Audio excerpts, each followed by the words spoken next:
We got roll-ups and DQs, just wonky finishes at WWE Hell in the Cell. Let's go and talk about some of these major results from the show and what we think is going to be the next step for WWE going into Money in the Bank. That episode for you guys is right now.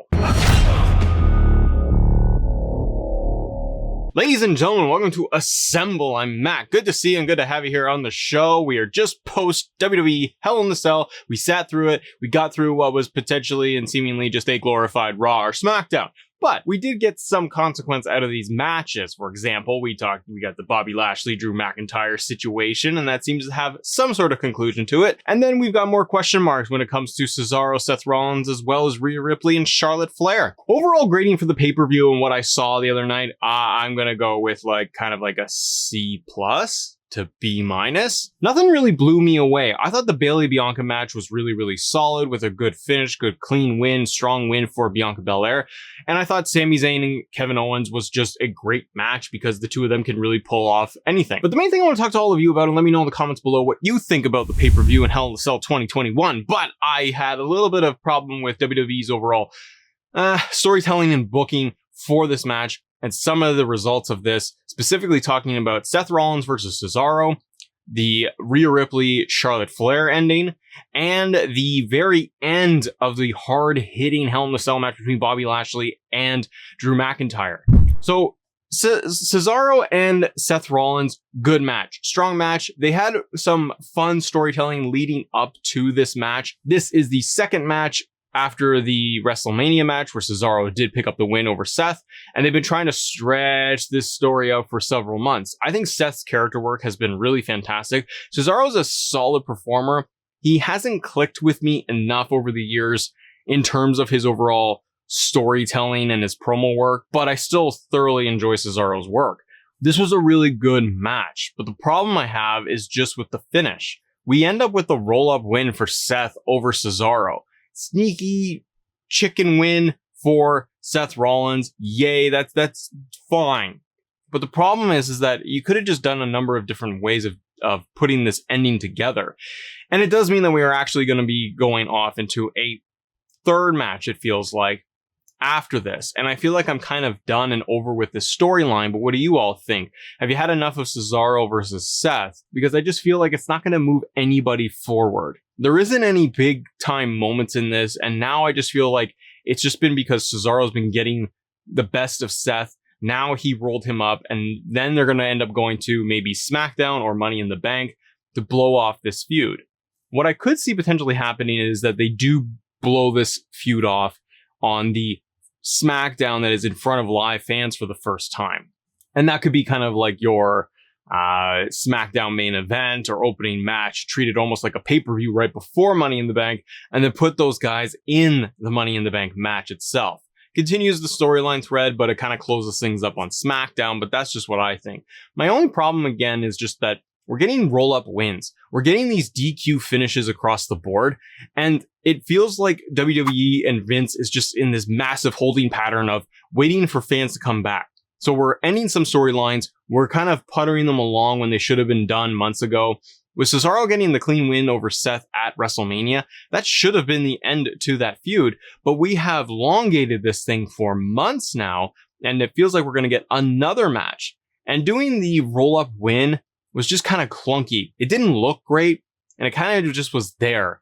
And Cesaro got bested by Seth with a quick little roll-up, which shouldn't have been the case.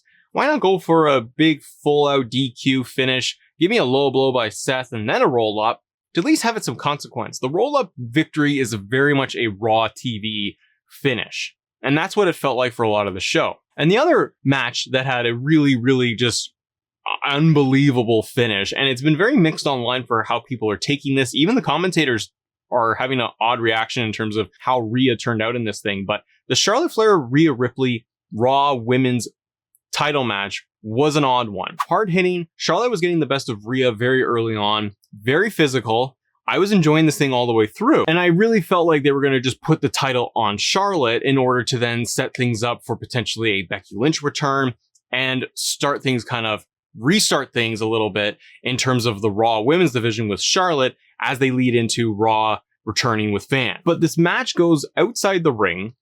Rhea and Charlotte are tussling out by the announcer's table, and Rhea half grabs the top of the announcer's table and kind of just somewhat accidentally, but on purpose, flicks the top of the table to Charlotte, and the ref calls the DQ.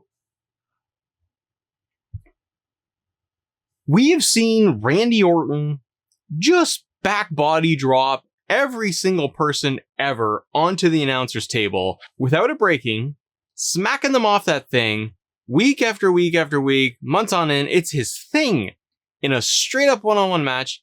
Never called a DQ. I have never seen this type of DQ finish, and that's not a good thing. Rhea barely got it, and it just tapped Charlotte in the head, and it resulted in the DQ. Why set up this trope as the reason why we're getting a DQ finish?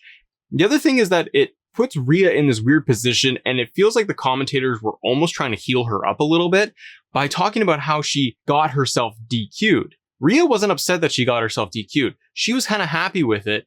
And then Charlotte was kind of happy that like she's pushed Rhea a little bit more. So were they trying to tell a story at the end where they were flipping roles? Because Charlotte is clearly a heel.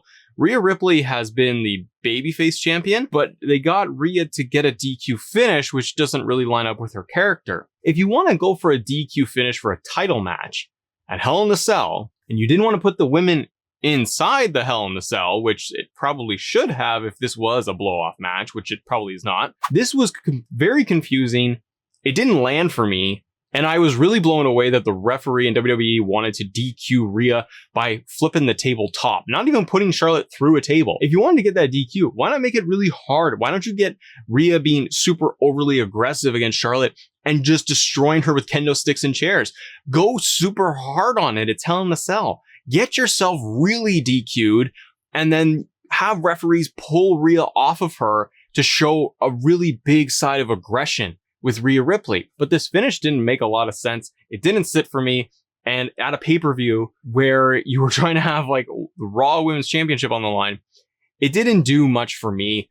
Let me know if it worked for you though, because I've seen a lot of stuff online where people are like, oh, they were good with it, or it was completely confusing and garbage. Now, the last match I want to talk to all of you about is going to be that Hell in a Cell match, the main event, where we saw Bobby Lashley, the champion, going up against Drew McIntyre. And if Drew lost the match, then he was no longer able to challenge Bobby for a title match as long as Bobby was champion. This was very physical. You could see all of the welts and the lacerations and cuts and everything all over Drew by the end of this. Hard hitting, interference, good storytelling. These two just went at each other and it was really, really solid. But then we get the ending of the match. We see MVP interference, referees getting knocked out, and at the end of it all, we end up having Drew McIntyre getting rolled up by Bobby Lashley inside Hell in a Cell to end the match and end the night. To me, this was not the way to go.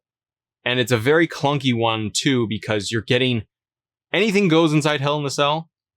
And this is Drew's last shot at Bobby, and you want Lashley to go over in this thing, fine, but you obviously want to protect Drew, and you have all of these ways of doing this because it's Hell in a Cell. You can do anything you want, but you go with a roll up in the Hell in the Cell. That's not the match to do it.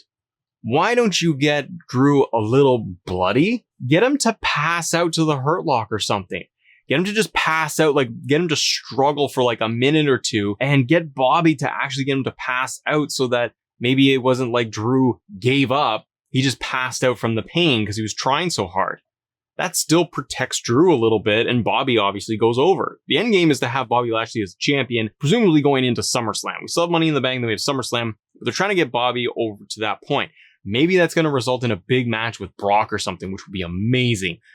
I have been done with Drew versus Bobby because it's just been going on for so long. Pre-WrestleMania to WrestleMania to WrestleMania Backlash to Hell in a Cell. And Hell in a Cell should be the closer. You're in a cage. That should be the end of the feud. You're trying to end this story, especially with not being able to challenge the champion again. But they go through these tropes and you get a roll-up for the end of the night. It didn't make sense to me and it didn't work. I don't know what they're going to do with Drew at this point, but I think you need to cool him off and shelf him a little bit and bring up somebody else to potentially feud with Bobby. I think that the next person in line is going to be Kofi Kingston. They've been setting up those little bits of story over the last couple of weeks. I think now you give us Kofi versus Lashley for Money in the Bank, and then maybe an even bigger match when it comes to SummerSlam. And it goes back to wondering, do they really need to give away the Roman Reigns Rey Mysterio match on SmackDown? That now feels like it was a bad decision, a confusing one too, but to give that match away, that should have been your Hell in a Cell main event, and you could have opened with the Drew Bobby match. Then the roll-up might not have stung as much because it would have been so early on the show. Still not a good finish.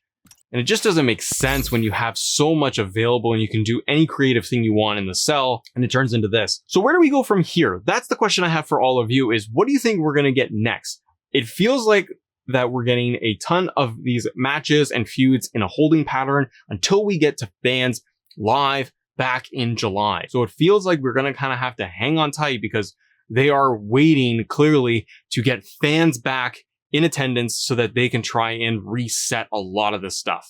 This still feels like WrestleMania hangover, and I'm kind of done with it. And I really hope that we can get some stuff really sparked and going leading into Money in the Bank and leading into those first few moments of getting fans in attendance. I also wonder how fans would have reacted to Hell in a Cell with these types of finishes. Let me know in the comments below, what did you think of Hell in a Cell 2021? Did it work for you? Or was it basically a glorified Raw and SmackDown? Giving it about a C+, B-. Too many roll-ups. Thanks so much for watching, everybody. And as always, thank you guys for assembling with us. See ya!